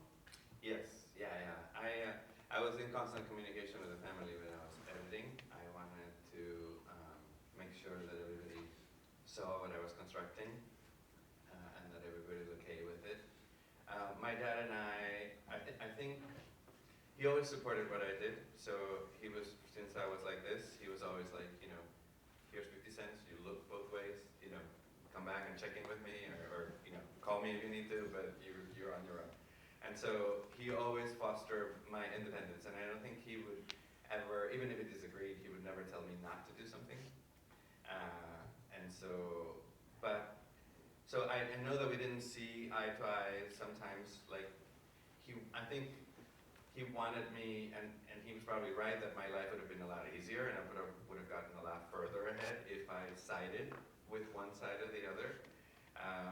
But I think he really appreciated that I was sort of in the middle space, and that I was choosing at that moment to really, be in that space and own it, and be able to talk about openly and criticize both sides at the same time, and sort of tell my truth, right? He always supported it. I think the thing that he told me is like, regardless of what politically I think about it, I appreciate that you're doing it for me, and I think he always saw the love there, and I think that's why I continued to do it. He never went back to Cuba, and that's a question that came up in a lot of the page. You were giving me some of the questions that some of the students were asking. This is a question that came up a lot, whether Dad ever went back to Cuba. And so, he didn't. I pushed him quite a bit during, up until I went myself. And then once I was there, I realized how emotionally taxing it is. And I also realized on the second trip, I kind of understood, because of the whole Elian thing, that child and the father, I really put myself in his shoes for the first time, and I thought, well, what if I had a child, and this was happening to me, and I was my dad, and then I think at that moment is when I had that epiphany that I was talking about before, and I realized that he left at a different point in his life. He left, I left as a child, but he left already, with a family, and he had already made choices, and he had other people that depended on him. And he left with his parents, who were very old and probably not gonna, were not gonna be with him too long. So for him, I realized the decision was just a whole other animal, And so I stopped pushing him to go, because I understood if it was really hard for me, I can't even imagine, what he would have gone through going there. And the other thing that was really bizarre was that in Cuba, Cuba, things hadn't changed. Like, a lot of the footage that you saw, I actually shot with a Super 8 camera, and you can't tell what year it was shot. It looks like some of it could have been in 1950, you know? Some of it could have been in 1980, but it was all 1999, and with my Super 8 camera, you know? Because people hadn't painted their house in, like, you know, in 30 years. There was no paint to paint their house, you know? And so I was going to visit people, and I remember, like, objects and pictures, like my house, the pictures, somebody else was living there, but the pictures were still on the wall, you know? It's almost like time had frozen, you know? And anybody who's been to Cuba, you know, knows that this is true, maybe a little bit less now, but if you go outside of Havana, you see that. And so I think for me, it was a little bit like Edward Allan Poe's The Monkey's Paw, is what I always say. You know that story, it's about this man whose lover dies, and he's granted one wish, he finds his amulet, and they give him one wish. And his one wish is that he's gonna have his love back, right? He wants his love back. And he gets it, but when he opens the door, so there's a knock at the door, and when he opens the door, she's there, but she's a corpse, you know? And I think it was a little bit like that, you know? It was like you get it all, but you also get it the way, you know, it's sort of decayed, you know, and it's not, and there's so much missing. And so it's very tough. And you know, we did a lot of educational work with the movie, talking about intergenerational attitudes towards Cuba and immigrant families, and there were a lot of people from my generation who were getting ready to go back because things had opened up a little, and so people were going back, and they had this question. They were like, should I, you know, I want my father to go, or I want my mother to go, and I remember just telling them, you know, just you can ask them, but you know, accept where they're at, because their experience is really a different experience than yours. And so, yeah.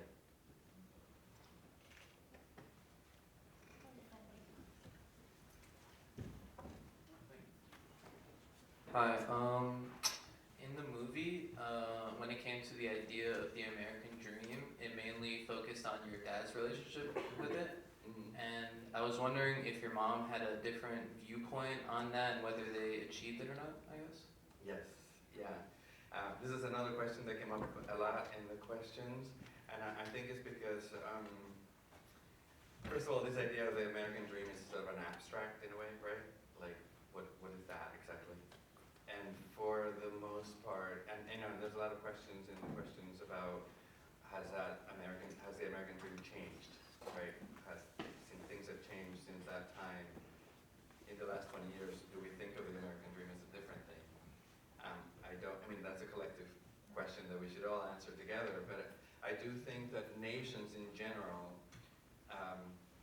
you know, but this is true of everybody, even of us, you know, like I chose to wear this jacket, you know, and I chose between two things. So we always project ourselves, you know, in a specific way and specific to the world, because we want to, it's a way to communicate, right? It's a way to kind of, to present yourself, right? So that people can talk to you.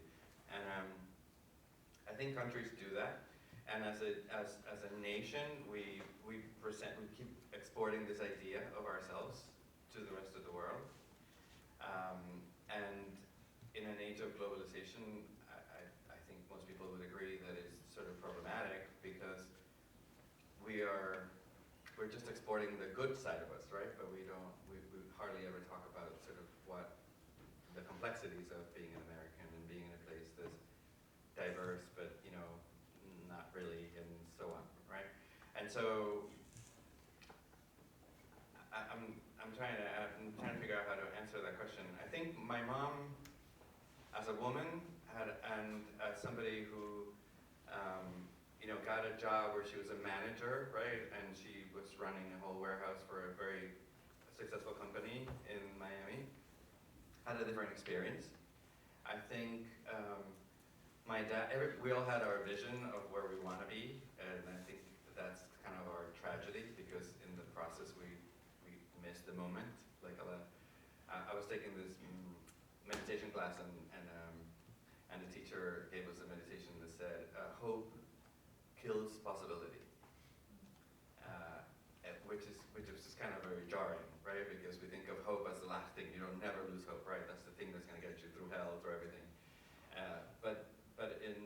Zen Buddhism, they say, well, hope kills possibility, because if you're so fixed into what you want to be in the future, you're kind of missing what you have in the present. And I think that's really true when it comes to the American dream, this sort of abstract and how we think about it. At least for my dad, you know, and even though I am answering this way, I'm going to tell you something that happened that was very shocking to me. When the film, people told me, if you make this film and you show it in Cuba, you're never going to work in the United States. You know, Miami Cubans are never going to hire you, they're going to think you're a communist still. And if you show it in Miami, they're never going to let you show it in Cuba because they're going to think that you're going to, you know, you're anti-Castro and this and that. And I was just trying so hard to carve a neutral space. So the film ended up showing in both places, and obviously it was on television here. It won the festival in Havana. It toured Cuba. It was really well attended. It went to all 7 provinces. And I got to go to the premiere. I went. I was only there for 2 days. I was a little nervous. And we played in a really big venue for the festival. It was the first Cuban-American film that had played at the festival. And it was the first one that won anything. I was not expecting in a million years that we were going to win. But I was going to do a Q&A, because this is normal in the United States. You do a Q&A after the, you know, if the director's present.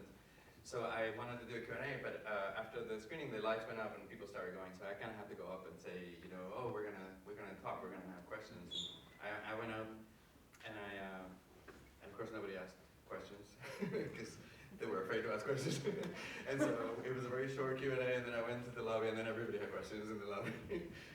But while I was watching the movie in Cuba, something really interesting happened, and it's that by that time I had seen the movie quite a bit, because I've been in the editing room for, you know, months, and I knew the ups and downs. I know when a joke is played, I know when people laugh, I know when people are sad, and there was this one scene where my dad is talking. It's in the back room in his, you know, in his job, and he's talking about how he's sort of disappointed. That it's always a sad scene when I play it, you know, most places in the world. But in Cuba, people were like, you know, talking to each other, and I didn't know what they were saying. And I was sitting in the audience, you know, I kind of went out and then I came back in, and people were just really uncomfortable about it, and I just didn't, you know. And then in another scene, like, it was just playing differently over there, and people weren't really getting the jokes sometimes, and I was really confused. And then afterwards in the lobby, I was asking somebody about it, and they said, well, I said, you know, that scene is always a sad scene, you know, and people here were kind of laughing, or they were like talking, and I didn't really understand why was that. And she said, well, because he was talking about, you know, having a terrible job, but there was a refrigerator in the room. We don't have refrigerators here. She's like, and that little stockroom was full of shoes. We get 1 pair of shoes here a year. So, and he had electricity, you know. And so he was like, we didn't get why he was, you know, like, it's like, these are things that we want, that we need here, you know. In our eyes, he was successful, and my dad couldn't see that. And it was just kind of really eye-opening for me, because here I was subscribing to this idea, right, as well, in the way that I crafted that scene in the movie.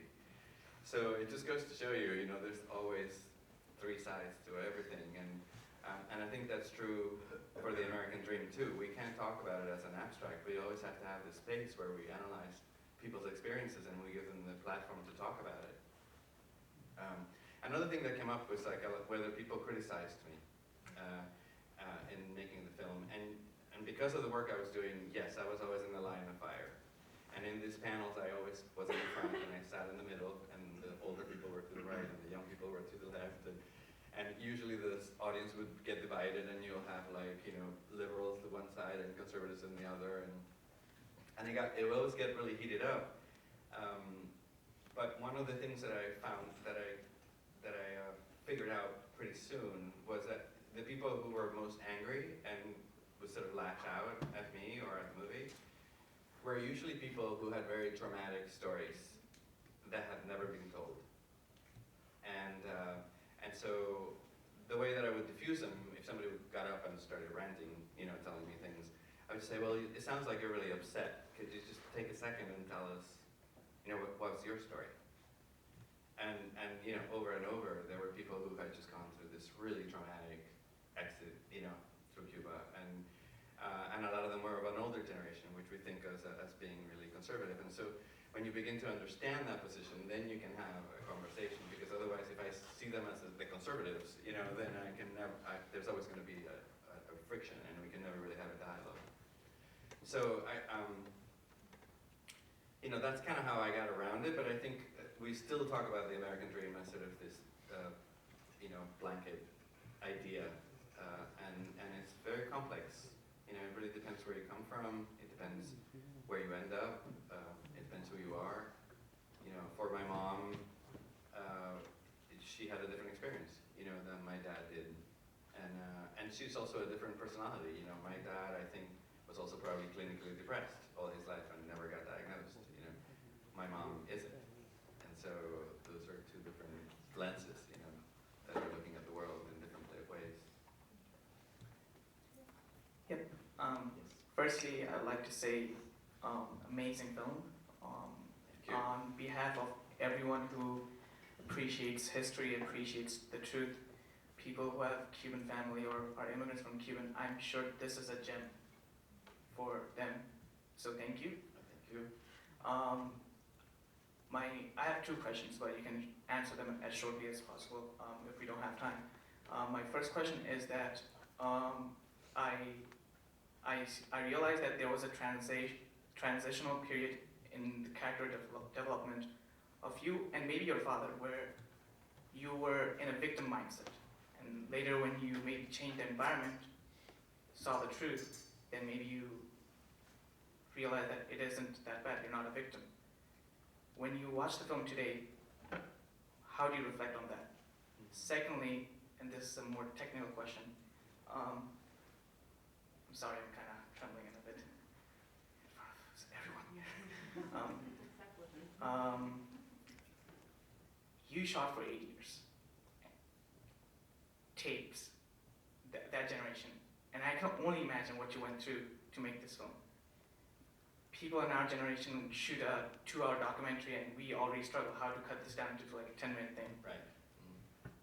Do you have any advices for that? Yes, that's an excellent question. Wish I had 500 hours. I have 500 hours for this film, which I'm now going to excavate again, you know, because it's my family archive. I've realized that I was successful in creating an archive, and now I have to kind of live with it and manage it. The first question was about transitioning from being a victim to a survivor, right? Yeah, I think, yeah, it's such a good question, because it's really what, I think it's what life is all about, you know? We all go through things that mark us, things that are difficult, you know, some things that we can't surpass, right, that we have to live with. And I think the main difference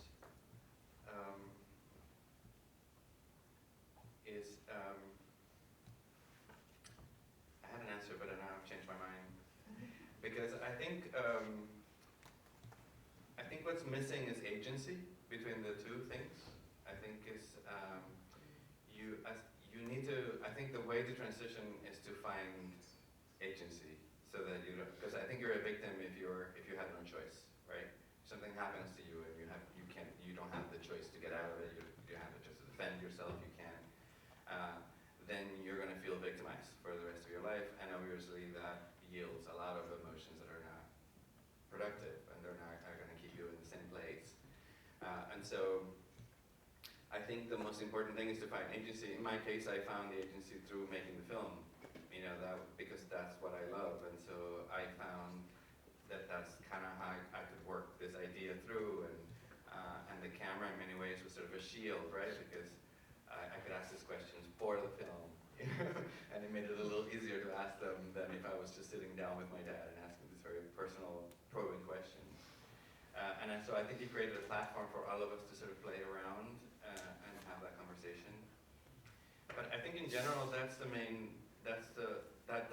out. I think is to find a way where you can have some agency in the matter, whether it is by starting a conversation or exploring different perspectives, even if they're not your own, like, you know, just exploring other people's perspective, because then the world becomes a little bigger, you know, and all of a sudden you're not in a corner, like there is a little space in that corner where you can go somewhere, and you can move on. I don't know if that answers your question. I mean, and then the other question was about the hours, right? How do you manage? Yeah, a lot. I think you have to be a librarian, and you have to do really detailed logs, and I think you have to log things by what they mean to you, because it's a very intuitive process. Like, right, there's a story somewhere in there, but after 500 hours, you have no idea. Like, it could be in so many places, right? So I think all along, the way that I did it was that I would just turn on the camera and have this video diary, and Nicole was the one that taught me that, because it was a device that was used in the first-person narrative in the 90s a lot, and that's actually really useful.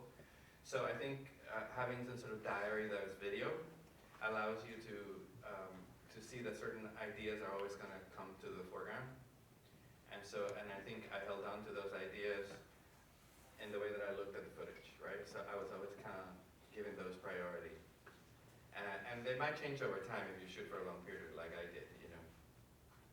Because for me, it started with more of an identity thing, and then, you know, like a personal identity thing, and then it turned into, so slowly it ended up where it ended up being.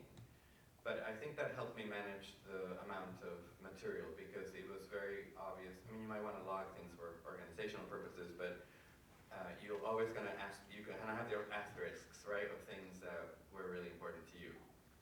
And I think you always go back to those, and that really helps you synthesize and make the archive more manageable. That's the way that I did it. Other people might have other methods. But I think that would be helpful. Did you do all the editing? Did you bring someone No, else I in? had an editor. I Right. started, I mean, she would give me assignments.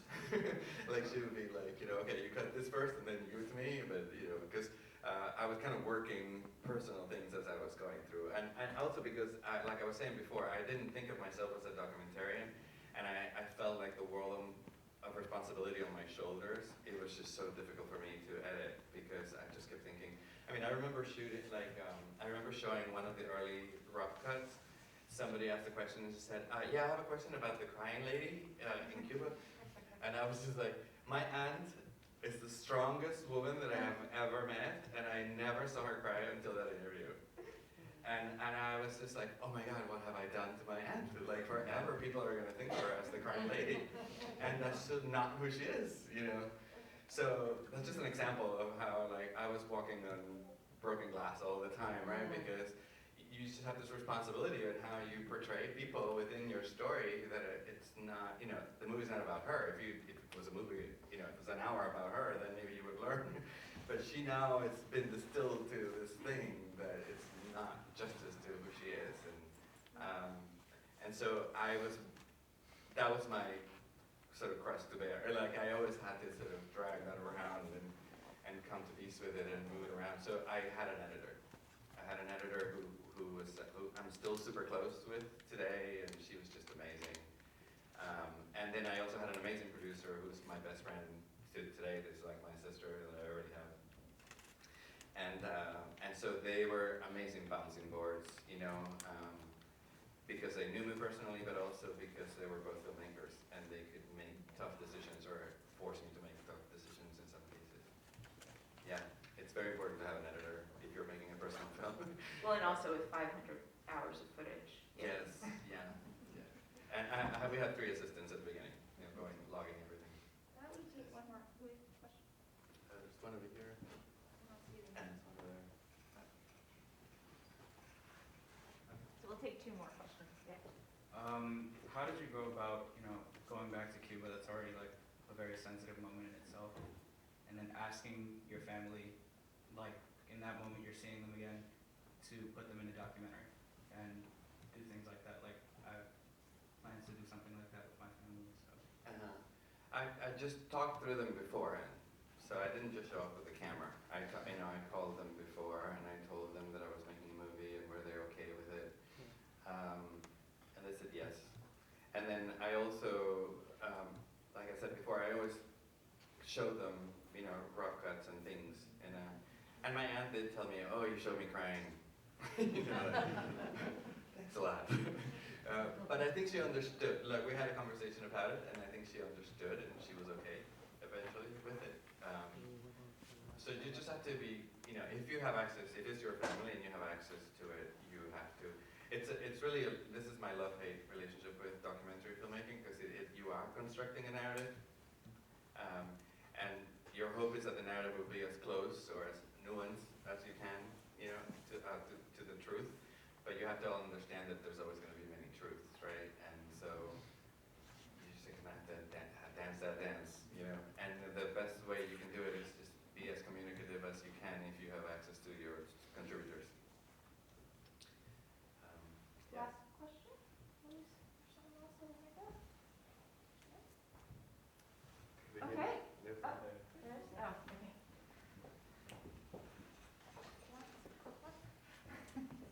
Thank you. So I just want to start by saying I'm sure everyone can understand or relate with to some degree that living with feelings of uncertainty or guilt surrounding family or loved ones circumstances that are out of your control can be a very painful thing to live with and a very intimidating thing to try to examine and share. So I really commend your bravery in being willing to share the complicated and difficult aspects of your relationship with your father. And you had said previously in the introduction to the film that we read that you were not making a documentary, you were hoping to heal a wound with the only tool you were familiar with. And I know some time has passed since the release of the film, but beyond any success or acclaim it received, would you say, upon its initial completion, it satisfied that hope you had set for it? I think so. I would say yes. And, you know, it was very difficult. You're absolutely right. It's one of the most difficult things that I've ever done, and I definitely said, I'm never going to do it again. I'm just going to go back to my experimental filming, and I did for a long time.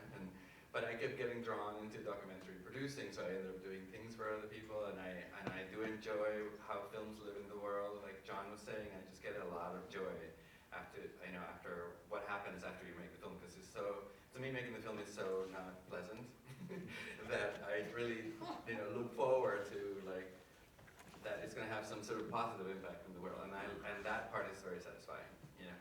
So I enjoy that.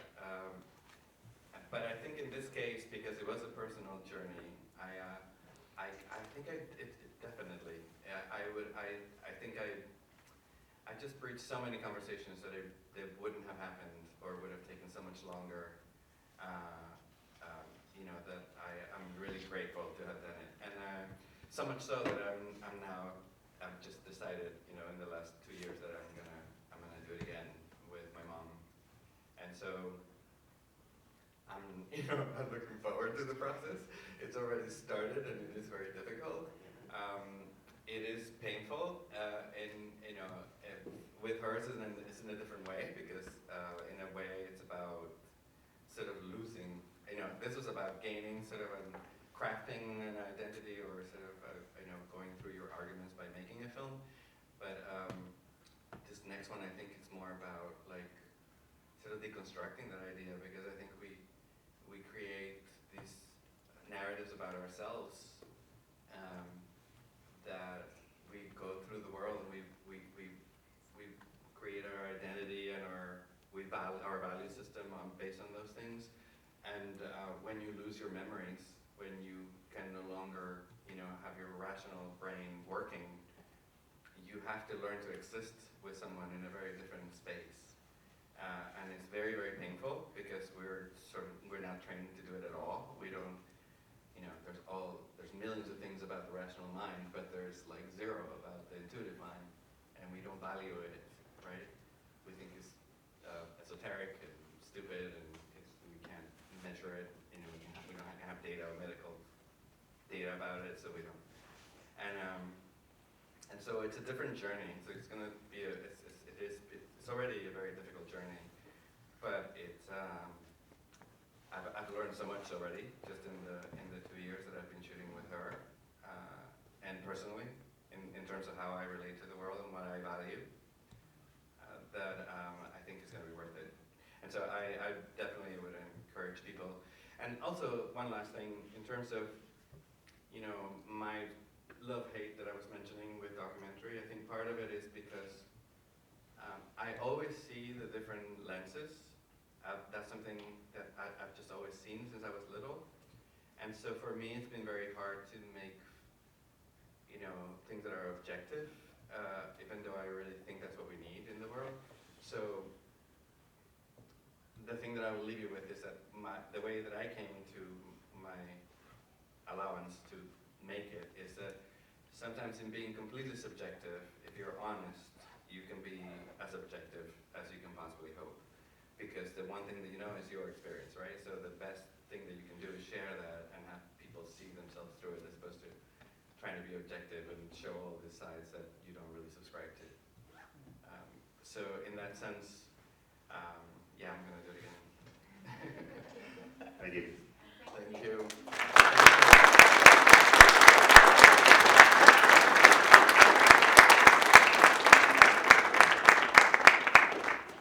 So students should come down and sign out. And next week we have another documentary filmmaker who's also a producer and experimental artist, Anna Chimay. So come next week for another version, but not a long screening, a talk.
Sorry.